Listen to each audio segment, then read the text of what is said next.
नितीनजी चांदोडकर यांची भारतीय जनता पार्टी युवा मोर्चाच्या जिल्हा चिटणीसपदी आज इथं नियुक्ती झालेली आहे। यासाठी इगतपुरी शहरातील सर्व जिल्ह्याचे मंडळाचे त्याचप्रमाणे भारतीय जनता पार्टीचे नेते इंदुलकर साहेब, त्याचप्रमाणे महेशजी आणि उपस्थित सर्व मान्यवरांनी नितीनजी यांना भरभरून शुभेच्छा दिलेल्या आहेत। भारतीय जनता पार्टी युवा मोर्चा या नाशिक जिल्ह्यामध्ये अतिशय उंचीवर जाईल याबाबत शंका नाही, पण युवाचं नेतृत्व करण्याची संधी नितीनजींना भारतीय जनता पार्टी युवा मोर्चाने दिलेली आहे। नितीनजींचं सामाजिक क्षेत्रातील काम आणि त्याचप्रमाणे युवामध्ये असलेलं त्यांचं काम खरोखर वाखाणण्याजोगं आहे आणि त्यामुळेच भारतीय जनता पार्टी नाशिक जिल्ह्याने जो घेतलेला निर्णय आहे तो निर्णय नक्कीच सार्थकी लागेल।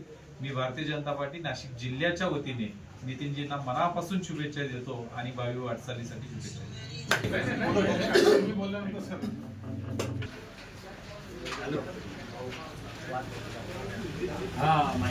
भारतीय जनता पार्टीचा।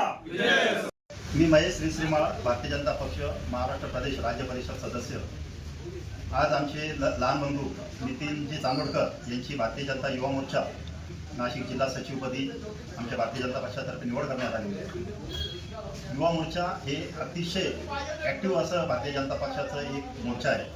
मी या युवा मोर्चामध्ये जवळजवळ 3 टर्म मी महाराष्ट्र प्रदेश स्तरावर सचिव म्हणून कार्य केलेलं आहे आणि या मोर्चात काम करण्यास अतिशय मोठा भाव आहे आणि भारतीय जनता पक्षाचे जे मोठमोठे नेते घडले ते सगळे युवा मोर्चाच्या माध्यमातूनच, जे केंद्रात आपण जे मोठमोठे नेते बघतोय, राजनाथ सिंग साहेबांपासून का प्रमोदजी होते आमचे तिथपासून, तर आज इगतपुरीला एक अतिशय चांगला नवा आणि एक ताजा तवाना असा चेहरा भारतीय जनता पक्ष युवा मोर्चाला भेटलेला आहे आणि नितीन चांदोडकर हे अतिशय ॲक्टिव्ह आहेत। सामाजिक क्षेत्रात त्यांचं अतिशय चांगलं काम आहे आणि स्थायी समितीच्या माध्यमातून पण ते आतापर्यंत खूप मोठं काम करत होते।